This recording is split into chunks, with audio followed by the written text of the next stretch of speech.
알릴레오. 선거는 사람만 있어도 되는 건 아니고 뭣도 하나 있어야 되잖아요. 정책이 있어야 되죠. 저 안 그래도 궁금한 게 민주당 그러니까 이 너무 이제 패스트트랙 법안 것만 이제 막 그 국회 관련해서 보도가 나다 보니까 민주당에서 이번에 정책 기조나 특히 이제 민생 경제 법안, 민생 법안 같은 것은 어떤 거를 정책으로 준비하시는지 좀 궁금해요. 지금 이제 공약 개발이 거의 끝나가거든요. 끝나서 그것도 이제 다음 주부터는 하나씩 이렇게 선보이려고 지금 생각을 하고 있는데 다음 주부터. 예, 다음 주부터 주로 이제 그 공약은 미래지향적인 것들입니다. 그 현재보다도 그 4차 산업혁명에 부응하는 이런 미래지향적인 분야 이런 쪽으로 이제 주로 역점을 두는 그런 공약들을 다음 주부터 이제 큰 공약이 7개 파트로 돼 있는데 예. 7개 파트에 또 3개씩 붙어서 21개. 21개 정도 되는데 그걸 이제 큰 파트별로 7개를 한꺼번에 발표하면 이게 차별이 안 되기 때문에 하나씩 발표하려고 준비를 하고 그럼 7대 분야, 7개 분야에 핵심 공약 3개씩을 해서 21개를 순차적으로 예. 내놓으신다는 건데 좀 마음이 놓이네. 그전에 막 100대 공약 이러면 너무 많아가지고 그 공부하는 것도 힘들더라고요. 물론 21개 밑에 또 자회사가 또 세부가 있죠. 자회사가 그 지난번 대선 때요. 문재인 후보 캠프에서 그 정책 쇼핑몰 예. 이런 거 해서 되게 히트를 쳤던 기억이 예, 나는데 그랬죠. 그런 좀 이렇게 좀 뭐랄까요 이벤트성의 그런 것도 좀 합니까? 당연히 그렇게 해야죠. 이번에 이제 영입할 적에도 그냥 사람만 발표한 게 아니고 그 사람이 그동안에 해온 활동 네. 그걸 동영상으로 다 찍어가지고 그 동영상을 먼저 보여주고 그걸 이제 기자회견하고 내가 또 환영 인사말 하고 그리고 그 동영상이 이제 막 퍼져 나가요. 유튜브에 저도 봤습니다. 예, 예. 최혜영 예. 씨 그 1분짜리 동영상. 원래 발레리나셨잖아요. 예. 약간 울컥했어요. 그걸 그거 보면서. 우리 당에도 씀이라는 이 방송 씀. 씀 예, 유튜브. 예. 민주당의 유튜브 채널. 유튜브가 씀. 그래가지고 거기서 전부 다 촬영해가지고 예. 그렇게 다 그렇게 소개를 하는 거거든요. 그 이제 7개 분야에 하나씩 나올 텐데 네. 선거라는 게 이제 후보만 가지고 하는 건 아니고 역시 그 후보들이 당 개인적으로 갖고 가는 정책 이외에 지역 공약 이런 거 말고 당이 이제 모든 후보들에게 조선해 보내는 공약이 되게 중요한데요. 이게 중점을 어디다 두려고 지금 계획하셔요? 지가 이제 제일 역점을 두는 건 경제 분야입니다. 예, 경제 분야요. 경제 분야 왜냐면 우리가 이제 지금 저성장 시대로 왔는데 그러면서 또 전환기 때문에 4차 산업혁명에 맞는 그런 경제 정책을 중심으로 해서 그 역점을 두어서 우리의 지금 제조업을 중심으로 한 이 산업 구조 예. 이거를 그 서비스 산업이라든가 그 정보화 산업이라든가 아니면 수소 산업이라든가 이런 걸로 빨리 전환을 시켜줘야 되거든요. 그러니까 전통 제조업에 머물러 있을 게 아니라 신산업이나 예. 그 고부가 가치 서비스 업종을 빨리 키워야 된다. 예, 빨리 전환을 시켜줘야 이 지금 구조에서 벗어나지 그렇지 않으면은 여기서 그냥 뭐 함몰될 수가 있는 거거든요.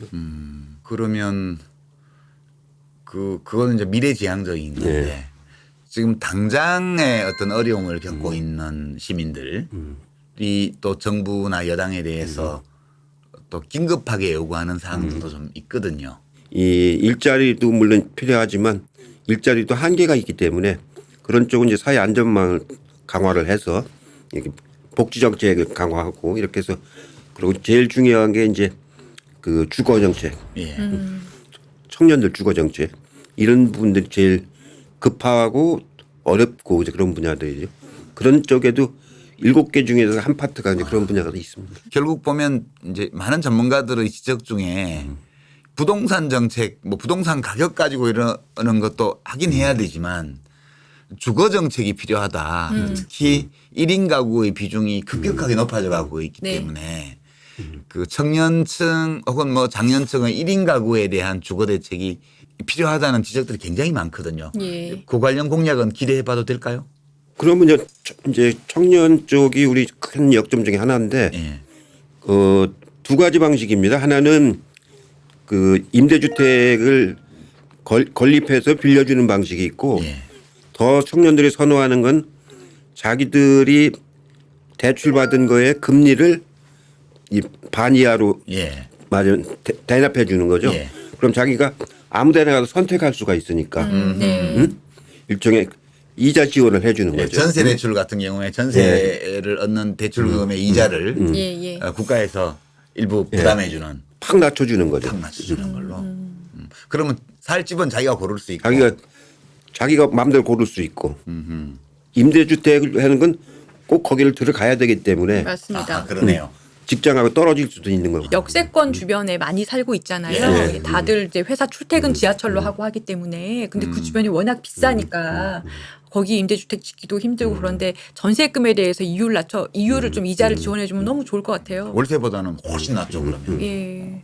그러니까 뭐 지금 여기 민주당 채널도 아니고 알릴레오 유튜브 방송에 나오셔서 뭐 공약을 다 말씀하실 수는 없으니까 이런 공약들을 좀 역점을 두고 준비 중이라는 정도로 제가 예. 저희가 알아듣겠습니다. 그동안 그 선거에서 지휘하셔서 지신 적이 없으시잖아요. 대선도 그렇고 아니 지방 본인 선거도 그렇고. 선거 본인 우선 선- 진 적이 없어요. 예, 본인 선거도 지신 적이 없으시고 이렇게 되면 사실 그 선거의 사나이라고도 선거의 달인. 예, 선거의 달인이시라고도 하실 수 있을 것 같은데요. 이번에 2020년 총선에서 제일 크게 이게 좀 변수가 되지 않을까 하시는 점이랑 그거에 대해서 이제 민주당은 어떤 전략으로 좀 대응을 해야겠다 이런 점이 있을까요? 영업 기밀인데 말씀하셔도 괜찮을까 모르겠어요. 예. 이거 황교안 지금 대표님 이제 보시면 불안정성이 되게 이제 변수가 되는 수가 많거든요. 그 남북 관계가 잘 될 수도 있고 더 악화될 수도 있고 남북 관계. 북미 관계에 따라서 예. 북미 관계 잘 되면 남북 관계도 잘 될 수가 있고 네. 3월에 그 이제 한미 군사 훈련을 하지 않습니까? 예. 그때가 잘못되면 이제 선거에 큰 영향을 미칠 수 있는 큰 변수 중에 하나가 될 수가 있고요. 그 다음에 이제 미세먼지. 아 예. 미세먼지가 그렇게 큰 변수가 되나요? 그러면 큰 변수가 되죠. 아주 지난 대선 때도 큰 이슈였죠. 그게 아주 민감하죠.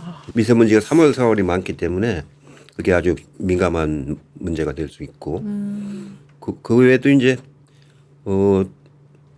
뭐라 그럴까요? 그 저 당들이 어떻게 합종 연행하느냐. 아하. 저희 지금 바른미래당이나 대한신당이나 예. 민평당이나 이런 민평당이나 자유한국당하고 그 바미당, 데들이요. 예, 지금 예, 신보수당 새로운 보수당. 네. 예. 정당 지형이 어떻게 변화하느냐. 거기들이 이제 어떻게 합종 연행을 하느냐 그런 것들이 변수가 될 겁니다. 그런데 그 각각에 대해서 민주당이 무슨 뚜렷하게 그걸 어떻게 할 수 있는 방법이 없는 문제들 아닌가요? 미세먼지 대책은 우리가 준비를 하고 있습니다. 예. 합종 연행하는 건 뭐 우리 손 바뀌니까 네. 그리고 북미 관계도 우리 당이 할 수 있는 건 한계가 있는 거고 좀 불안하시겠어요 그러면. 그런 요소가 좀 불안한 겁니다. 그러면 총선에서 목표 의석은 얼마나 지금 가다익선이죠. 역시 문문이었어요. 그 당연히 많을수록 좋은 건데. 그러네. 그러네요. 듣고 보니. 예. 많으면 좋죠. 예. 근데 좀 일부러 이렇게 겸손하게 보이려고 제1당이 목표입니다라든가 예. 뭐 조금 더 쓰면 이제 과반수가 목표라든가 보통 그렇게 말씀하시지 않나요? 일당은 당연히 해야 되는 거고 그러니 가능한 다다익선이다 그런 얘기죠. 지금 좋다, 이거. 현재 우리 당이 129명인데 국회의장하고 지금 손혜원 의원, 예. 우리 몫이라고 보면은 131명. 131명 아닙니까? 예. 저기 지금 자유한국당이 108석인가 예, 108석. 예. 그러니까 현재 20석 이상 차이가 나는데 근데 더 차이를 더 벌려야죠. 근데 그 지금 보수가 그 어떤 여론조사 전문가가 그렇게 얘기를 하던데 최근에 선거 분석을 해보면 좀 비현실적으로 느껴진다. 우리 선거가 민주화 이후만 보더라도 거의 30여 년 동안 항상 보수 정당이 압도적인 상수로 자리를 잡고 그다음에 야권이 거기에 대항하기 보수 정당에 대해서 대항하기 위해서 합종 연행을 하든가 연대를 하든가 뭐 늘 이렇게 선거 분석을 해오다가 갑자기 지금 더불어민주당이 확고한 우위를 차지하고 지금 보수 정당들 쪽에서 반민주당 전선 형성을 위한 합종 연행을 모색하는 이 상황이 되게 낯설고 이상하게 느껴진대요. 아니 낯선 게 아니고 그 탄핵 이후 그렇게 됐어요. 탄핵 전에는 없었던 예, 일이죠. 탄핵 전에는 없었던 일인데 탄핵 이후에 뭐랄까 지금까지도 탄핵 국면을 저쪽 당이 못 벗어나고 있거든요. 그러니까 그쪽을 지지하던 사람들이 중도로 빠졌어요. 많은 사람들이. 예. 사람들 의식에도 큰 변화를 가져왔고 그 정치 지역에도 큰 변화를 가져왔고 그 작년 우리가 지방선거에서 그렇게 앞설 거라고 누가 생각을 했어요? 그렇죠. 그 정도의 압승은 생각 못했죠. 전혀 생각 못했죠. 예. 그게 큰 변화를 가져온 겁니다. 그러면 저는 사실 뭐 대표님은 그렇게 말씀하시면 안 되겠지만 저는 사실은 계속 못 벗어나고 나면서 총선까지 갔으면 하는 개인적인 바람이 있거든요. 어떻게 보세요? 총선 때까지 극복할 수 있을 거다? 어려울 거다? 제가 보기에는 뭐 쉽지 않을 거라고 보는데요. 이게 업법의 차이예요.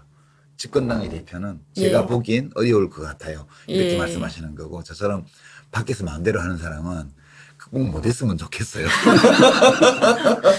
예. 요즘 저쪽에서 하는 거 보면은 뭐 인재 영입도 이상한 사람 영입해가지고 그 하고 그분이 또 예비후보 등록까지 하셨더라고요. 또 했어요. 박찬주 대장. 예, 예. 그렇지 또 저쪽에서 쓰는 용어도 굉장히 거칠고 예.